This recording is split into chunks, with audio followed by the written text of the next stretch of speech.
Nós já estamos na linha com o Dr. César Minelli e vamos falar sobre um assunto, né, que deve ser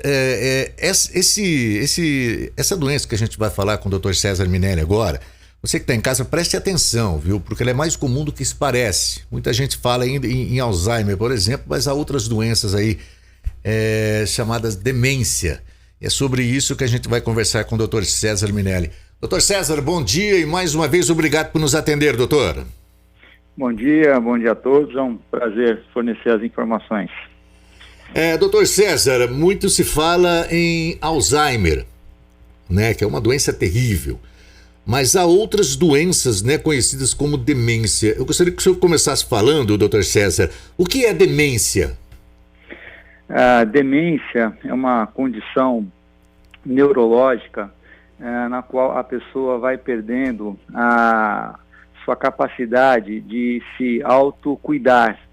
Ela, devido à morte de neurônios no cérebro, uma doença progressiva, a pessoa pode inicialmente ter primeiro uma perda progressiva da memória, perda da memória recente, depois começa a haver alteração do comportamento dela, alteração da linguagem, ela tem dificuldade para entender o que estão falando, tem dificuldade para expressar, para achar nomes de pessoas, depois o problema se estende para dificuldade de fazer cálculo, ela começa a ter dificuldade para lidar com dinheiro, pagar conta, depois ela vai evoluindo com uma desorientação espacial, ela começa a não saber o lugar onde ela está, quando ela sai, ela se perde e às vezes não consegue voltar para casa. Ela começa a ter depois uma dependência para os autocuidados, por exemplo, para colocar roupa, ela começa a se embaralhar na hora que vai colocar roupa, coloca a roupa ao contrário, dificuldade para tomar banho. Então a coisa vai progredindo até o ponto que ela não consegue mais reconhecer pessoas perto dela, filhos, o cônjuge. Então, resumindo, é uma doença progressiva que afeta o cérebro. A maioria delas começa com uma alteração, perda da memória recente. Isso daí compromete a sua funcionalidade. Ela começa a ficar dependente dos outros para fazer as coisas no dia a dia. Então, essa é uma definição bem global de demência. Doutor, esses casos, eles afetam de forma diferente, ou seja, algumas pessoas, elas trabalham em algum local, por exemplo, que utiliza muito cálculos, que utiliza muito cérebro, que faz bastante coisa durante o dia, e há pessoas que trabalham num tipo de trabalho em que não se utiliza muito isso, não se utiliza muito cérebro, não se utiliza muito cálculos, contas, textos. Há alguma diferença disso que pode ajudar até nessa doença, na demência, doutor?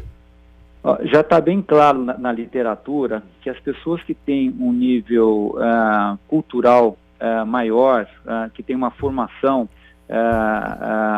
universitária, usa o cérebro continuamente, ela tem um termo que a gente chama de reserva funcional. Elas têm uma certa resistência, não resistência, elas atrasam mais para desenvolver o problema e o processo é um pouquinho mais lento. Então você consegue preservar o cérebro quando você faz uma atividade de pensamento, você está sempre trabalhando, vamos falar entre aspas, exercitando o cérebro para ele estar sempre em atividade, né? Então as pessoas que estão trabalhando o cérebro, elas têm uma proteção um pouco maior disso daí. As pessoas que são mais tem um nível sociocultural menor, a doença desenvolve mais rápido em casos mais precoces.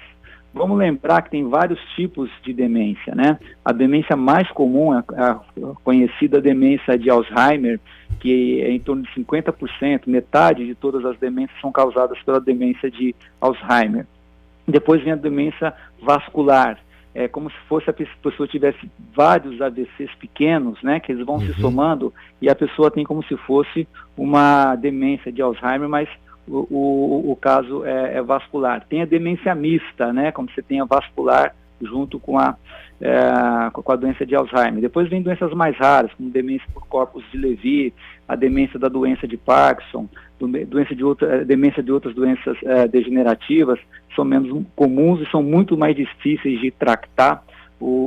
A resposta ao tratamento é muito pior do que quando é para a doença de Alzheimer, não tem um remédio específico também para esses medicamentos. Então depende a forma que a pessoa tem de demência para a sua manifestação clínica. Como a doença de Alzheimer é a doença mais frequente, e a doença de Alzheimer, o que é afetado é mais a memória, as pessoas começam inicialmente com prejuízo da memória recente. Aquela pessoa que fica perguntando várias vezes a mesma coisa, se dá uma informação para ela, ela esquece, pergunta novamente, só que coisas do passado ela lembra bem, né? E as coisas recentes ela vai perdendo progressivamente a capacidade de lembrar. A gente percebe isso, né, quando muitas pessoas, todos praticamente, têm idosos na família, né? Eles contam causos que aconteceram lá quase na infância deles. Isso. De repente, uma coisa mais recente eles esquecem. Isso a gente percebe. Se você tem idoso em casa, você vai perceber isso daí. E a própria conversa, né, a própria lembrança do passado pode até ajudar, né? Trabalhar o cérebro do idoso para que ele conte realmente o que aconteceu, porque é sinal de que ele está trabalhando a parte do cérebro que traz a lembrança, né, doutor? O importante da pessoa lembrar as coisas do passado, né, e você conversar com ela, isso não vai impedir a progressão da doença. A doença vai continuar evoluindo. Mas você consegue, através de contatos, da pessoa lembrando o passado, falando o passado, você diminui um pouco o isolamento que a pessoa tem social dentro da própria família, porque ela vai perdendo a capacidade de conversar com as outras pessoas, né? Não fica, tipo assim, some o assunto, né? Não vai conversar coisas do dia a dia, porque o dia a dia ele se perde. Mas as coisas do passado ele lembra bem. Então, pode conversar as coisas do passado para a pessoa manter um certo grau de socialização, pelo menos dentro da família. Você falou a questão do idoso, né, de ficar esquecido, coisa e tal. A gente precisa fazer uma diferenciação, que tem uma situação que tem um comprometimento de memória, mas não é uma demência. Uma situação que a gente chama de declínio cognitivo leve, onde a pessoa tem uma alteração da memória, não é o normal, mas é uma pessoa assim, ela continua funcional, ela pode continuar até trabalhando, fazendo suas coisas, mas a memória dela não é igual era quando ela era mais jovem. Ela pode até deixar de fazer alguma coisa que ela gostava, por exemplo, de fazer, deixar de fazer algum tipo de atividade em virtude da demência, doutor? Sim, a pessoa vai perdendo o prazer e vai perdendo a capacidade de fazer aquelas coisas que ela fazia. Por exemplo, muito comum, senhoras, né, que começam a demência, gostavam de fazer o crochêzinho, gostavam de fazer aquela palavra cruzada e deixa de fazer. Ou então, uma pessoa que tocava algum instrumento, um violão, um pandeiro, alguma coisa assim, e ela vai deixando de fazer isso daí, porque ela vai perdendo a capacidade de lembrar como que são as posições, a movimentação certa dos dedos para fazer aquele determinado movimento. Então ela vai perdendo a capacidade de fazer aquilo que ela gostava de fazer. Doutor, bom dia, Adalberto. Voltando a falar de Alzheimer, doutor, existem fases dessa doença na vida da pessoa? Desculpa, eu não ouvi a pergunta, como que é? Doutor, voltando a falar de Alzheimer, existem fases dessa doença na pessoa? Tá, existem fases. Né? Então, a pessoa começa com fases mais leves, né? Que às vezes é muito difícil de você identificar a presença das demências, porque tem quadros de alteração do humor, como depressão e ansiedade, que fica difícil no começo você saber se é só um quadro psiquiátrico ou um quadro de demência. Porque lembrando que muitas demências às vezes começam com alteração do comportamento, né, com alteração do humor, com depressão, com muita ansiedade, né? Então essas são as fases leves. Depois começam as fases moderadas, quando a pessoa o comprometimento da sua cognição, né, da sua memória, da sua linguagem, vai levando ela a uma dependência maior das outras pessoas. Não consegue mais fazer cálculo, pagar conta, ir no banco, né? Sai de casa, vai no supermercado, não consegue comprar, se perde, aí a pessoa já está numa fase moderada. E na fase mais adiantada, na fase grave, né, na fase severa, quando ela está totalmente dependente dos outros, não consegue tomar banho sozinha, colocar roupa, não consegue se alimentar, não consegue fazer os altos cuidados, né? Até aquela fase gravíssima, quando a pessoa já fica acamada, né? Vira uma criança dependente para tudo. Então tem uma doença que vai progredindo aos pouquinhos, né? Aos poucos, células do cérebro vão morrendo e a pessoa vai ficando cada vez mais limitada. Felipe, tem alguma pergunta que chegou aí para a gente aí, Felipe? Doutor, bom dia. Gostaria de saber se por um acaso o Alzheimer ele acaba afetando os movimentos involuntários do organismo.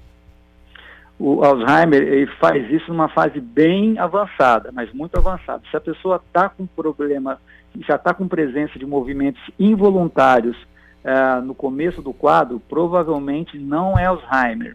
Deve ser outra doença que se manifesta com demência também e que parece que é Alzheimer. E essa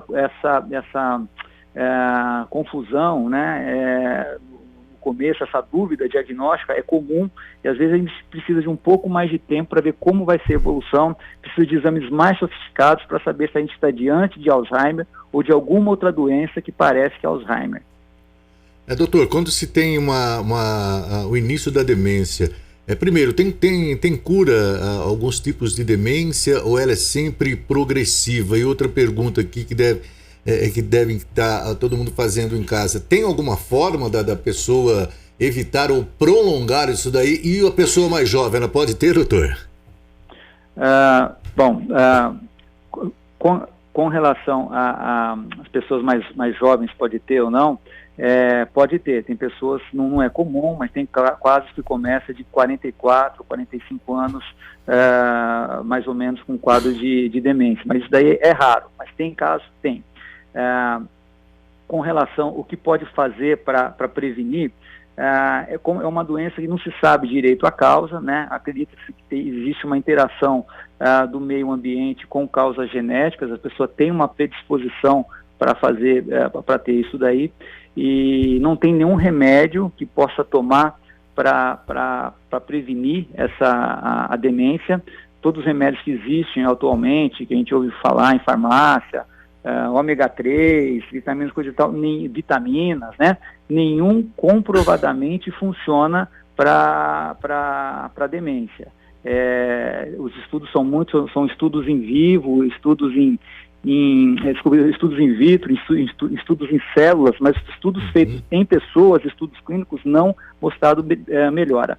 Uma coisa importante para ficar claro para as pessoas é que a atividade física ela melhora a cognição de algumas pessoas, principalmente para quem tem declínio cognitivo leve, e parece que ela pode retardar o aparecimento de algumas formas de demência de Alzheimer. Então, a atividade física seria uma boa maneira, barata, sem custo, para melhorar a memória e ajudar a prolongar o cérebro bom, né?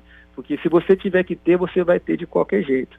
Mas não tem como você evitar isso daí. Mas a atividade física ajuda bastante a atividade que você faz para o corpo ajuda a preservar o cérebro. Sem dúvida. Agora, doutor, o senhor como neurologista, a gente sabe que os idosos gostam de sair na praça, bater aquele papinho. Aqui em Matão a gente vê quase todas as praças, a rodinha deles ali, né, trocando uma ideia. Isso durante a pandemia diminuiu e bastante, né? Isso pode colaborar também para que algum tipo de demência possa vir a afetar essas pessoas que tinham esse costume e hoje estão em casa, doutor? A gente não tem ainda um estudo mostrando que houve um aumento de demência por causa do isolamento social. O que está bem claro é que as pessoas, por ficarem em casa, elas estão, principalmente os idosos, elas estão mais deprimidas, mais ansiosas, então aumentou a depressão e ansiedade, não apenas em idosos, em outras pessoas, faixas etárias mais jovens também aconteceu. Mas o fato das pessoas ficarem mais reclusas, né, no seu ambiente, dentro de casa, com certeza contribui para isso daí e contribui para alterações do humor, né, ansiedade e depressão. Mas com relação ao aumento na incidência de demência, a gente não sabe se é por causa disso daí. Agora, não vamos esquecer que a Covid-19 ela afeta o cérebro também, né? E as pessoas têm muito comum elas notarem que o desempenho que ela tinha nas suas atividades, como memória, linguagem, a velocidade do processamento do pensamento está muito pior depois que tiver o Covid. Se isso vai levar ou não ao quadro de demência, a gente precisa de mais alguns anos, com mais estudos observacionais para ver como vai ser essa evolução. Doutor, o senhor disse que existem vários tipos de demências. Existem tipos de demências reversíveis, doutor? Então, isso é importante. Existe uns casos, uma classificação, né, que não é muito aceita, mas ela fica bem didática, né? Tem doenças tratáveis e não tratáveis, né, ou reversíveis e não reversíveis. Essa é uma minoria dos casos. São aquelas pessoas que têm alteração da memória, que parece um quadro demencial, mas com um fator identificável. A pessoa tem, às vezes, déficit de vitamina B, principalmente vitamina B12. A pessoa tem déficit de alteração da tireoide. Tem hipotireoidismo, pode levar a um quadro parecido com demência. Tem aqueles quadros que parecem demência, mas na verdade é uma grande depressão, né? Tem doenças infecciosas, principalmente sífilis, né? Que se você tratar e a pessoa já tiver uma demência, o quadro consegue dar uma estabilizada. Tem aquelas demências alcoólicas, né? Devido ao excesso do álcool, a pessoa tem um quadro de demência. Você não consegue reverter, mas parar de beber, o que é difícil, você consegue dar uma estabilizada. Então, são as causas tratáveis. Só que essa é a minoria das demências. A maioria das demências são as demências de causas degenerativas, as que eu falei, 50% Alzheimer, 20% demência vascular, 10% demência mista. Depois vem aquelas demências degenerativas muito mais graves, né? Como foi falado com associação de distúrbio do movimento, com alucinações, a corpus de Levy, doença a demência do Parkinson, demência degeneração de múltiplos órgãos e sistemas. A grande maioria é de demências não reversíveis. Tá certo. Doutor, eu gostaria de agradecer mais uma vez a sua presença aqui. Obrigado. Tenha um bom dia, um ótimo final de semana, doutor.